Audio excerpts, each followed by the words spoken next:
Corona وبا کے دوران ایک نجی پرائیویٹ اسکول میں ویکسینیشن کے عمل کے فوراً بعد دونوں ٹانگوں سے معذور ہونے والی 10 سالہ مروہ نور اپنے غریب، سفید پوش اور تنگ دستی کا شکار والدین کے لیے کڑا امتحان ثابت ہو رہی ہے۔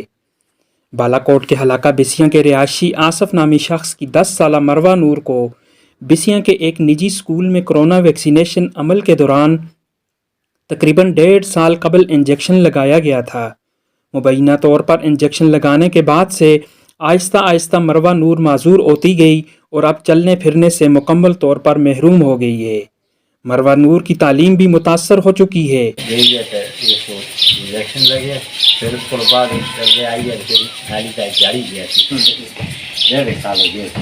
تے کے علاج کران دی علاج بھی جیسے یہاں کے مریض دھوپ جب آگے دیتا تھا انہوں کو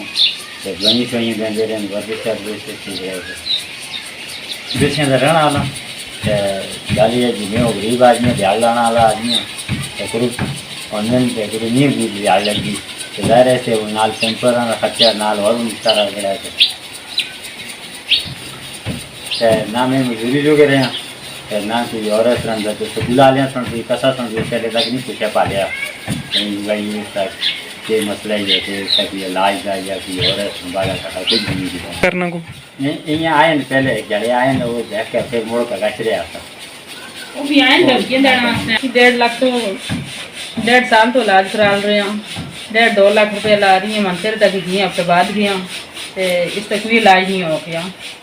تو سکول والے نے گل اسی سکول والے بھی دھمکی دیا نر ورک بھی دھمکی دیا نا جی تھی کیس کرنا کھولو پہلے اسی تصوں کو گل چھوڑتا یہ گل ہے جی اسکول وغیرہ کی کوئی گنجائش نہیں 1.5 لاکھ روپے دے ابھی حالی پیمپر کر رہے ہیں جڑے مریضوں نے پیمپر 100 روپے کا پیمپر آتا ہے 8 پیمپر 10 پیمپر اس سے رات دیہڑ ہوتی ہے اس طرح پھر ایسے پوچھنا تو بغیر ایسی اجازت تو بغیر ایسی بچی کو انجیکشن لگے ہے کیوں لگے ہے۔ محمد آصف اور اس کی اہلیہ کا کہنا ہے کہ وہ سفید پوش اور انتہائی غریب ہیں اور افسوس ہے کہ انہیں آج تک نہ تو حکومتی سطح سے پوچھا گیا اور نہ ہی محکمہ صحت کے کسی ذمہ داران نے انہیں حوصلہ دیا ہے۔ 2 وقت کی مشکل سے روٹی پیدا کرنے والے محمد آصف کے مطابق وہ مایوسی کی دلدل میں دھنستے جا رہے ہیں۔ محکمہ صحت، حکومت وقت اور ذمہ دار و مخیر حضرات کی مدد کا منتظر یہ خاندان اپنی قسمت پر آنسو بہا رہا ہے۔ ضرورت اس امر کی ہے کہ عالمی کورونا امداد میں سے بھی اس متاثرہ خاندان کی اشک شوئی کی جائے۔